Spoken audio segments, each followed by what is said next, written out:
আমার হচ্ছে চাচাতো ভাই আর কানতেছে যে ওরা আমার ভাই, আমার বড় ভাই আর ভাতিজা হচ্ছে ভূমিকম্প হয়েছিল না, ভাই বাজার করতে বাইর হয়েছে। ওখান থেকে নাকি কষাইটলি মাংস কিনতে গেছে, ওখানে যাওয়ার পথে ওয়াল ধসে পড়ে আমার ভাই আর ভাতিজা মরে গেছে। ঠিক আছে, আমি আপনার বাজার করতে গেছিলাম, বাজার করে আসি আমি বাইরে ফোন দিয়ে জানতে চাইছিলাম যে ভাই ভূমিকম্প হয়েছে জানছেন নি, কিন্তু বাইরে ফোন বন্ধ পাইছি।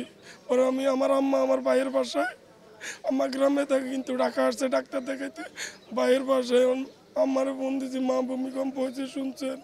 মা বলে যে ও বাবা এরকম হয়েছে। আমি বাইরের ফোন বন্ধ করেন, বাইরে বাইক ওই ওই যে বাতিজারে নিয়ে ইয়েতে গেছিল, ছোটলাদার বাজার করতে গেছিল, কইতে পারলাম না। আমি পরে বাজার করে বাসা যাই, আমি জুমার নামাজে গেছিলাম, আইয়া দেখি তারপরে ফোন বন্ধ। আম্মা ফোন দিছে, ভাইয়ার ফোন নাম্বার বন্ধ, ভাইয়ারে পাওয়া যাইতেছে না। পরে ভাইয়ারে আপনার খোঁজার জন্য আমি সাথে সাথে বাইরে হয়ে গেছি, আইসি চুরিটোলা ভাইয়ের বাসায় দিয়ে যে সব কিছু কান্না হারিয়ে পরে খোঁজ নিতে নিতে মিটফোর্ড হাসপাতালে আইয়া দেখি যে আমার ভাই মরে গেছে আর বাতিজা মরে গেছে, পড়ে আছে। আপনারা সবাই দোয়া করবেন আমার ভাইয়ের জন্য। আমার ভাই খুব ভালো মানুষ ছিল, আজিজ সব মানুষ।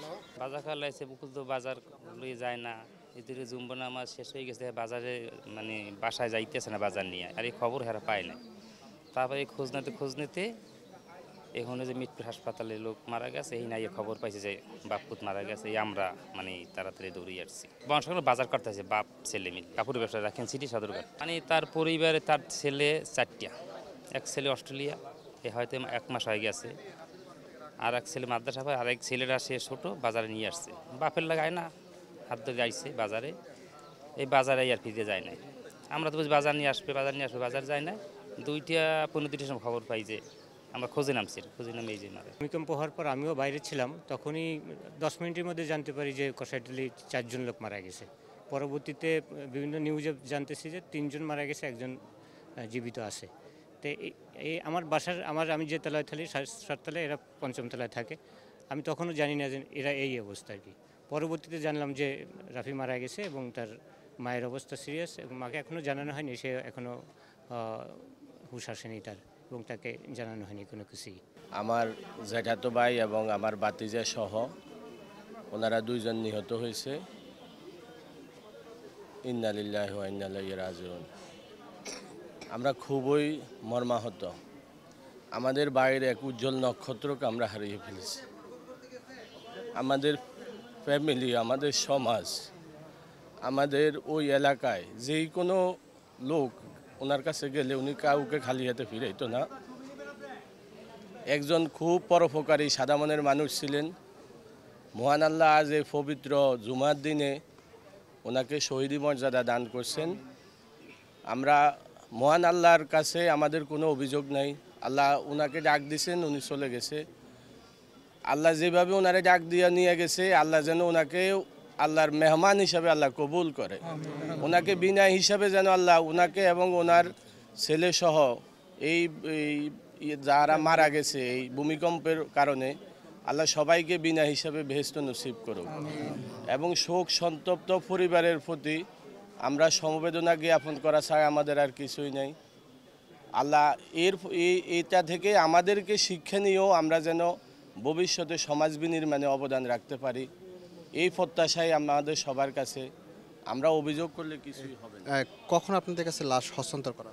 আমাদের কাছে লাশ হস্তান্তর এই যে 20 থেকে আধা ঘন্টা আগে, 20 মিনিট থেকে আধা ঘন্টা আগে হয়েছে। সমস্ত প্রক্রিয়া শেষে আমাদের কাছে লাশ হস্তান্তর করা হয়েছে। আমরা সবার প্রতি আন্তরিকভাবে কৃতজ্ঞ। সবাই আমাদেরকে যথেষ্ট সহযোগিতা করছে, বংশাল থানার সবাই এবং এইখানে বিভিন্ন সংগঠন এবং রাজনৈতিক দলের নেতাকর্মী সহ ব্যবসায়ী ভাইরা সবাই সহযোগিতা করছে। আমরা আশা করি আমাদের মধ্যে যে পারস্পরিক ভ্রাতৃত্ববোধ, এটা যেন সামনেও অটুট থাকে। আমরা একভাবে এক হয়ে সমাজটাকে গড়তে চাই। প্রথম জানাজা আমাদের ভাইয়ের প্রথম জানাজা চুরিটোলা স্কুল মাঠে রাত 10টায় অনুষ্ঠিত হবে ইনশাল্লাহ।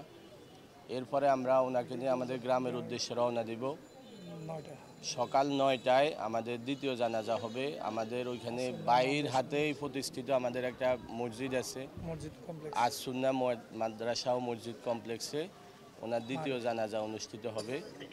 আপনারা সবাই উক্ত জানাজায় আমাদের গ্রামে, লক্ষ্মীপুর জেলার বশিকপুর থানায়, বশিকপুর গ্রামে, লক্ষ্মীপুর জেলার বশিকপুর গ্রামে আজ সুন্নাহ মাদ্রাসা ও মসজিদ কমপ্লেক্স মাঠে অনুষ্ঠিত হবে। এই মসজিদটাও গত বছরের ফেব্রুয়ারি মাসে 22 আমরা উদ্বোধন করছি। আমাদের সকলের চেষ্টায় আমরা ওই মসজিদটা করছি। আর ওইখানে হয়তো এই প্রথম বাইরে ওই মসজিদের সহসভাপতি উনি, এবং ওই মসজিদে এই প্রথম, যদি আমার ভুল না হয়, প্রথম ওনার জানাজা অনুষ্ঠিত হবে।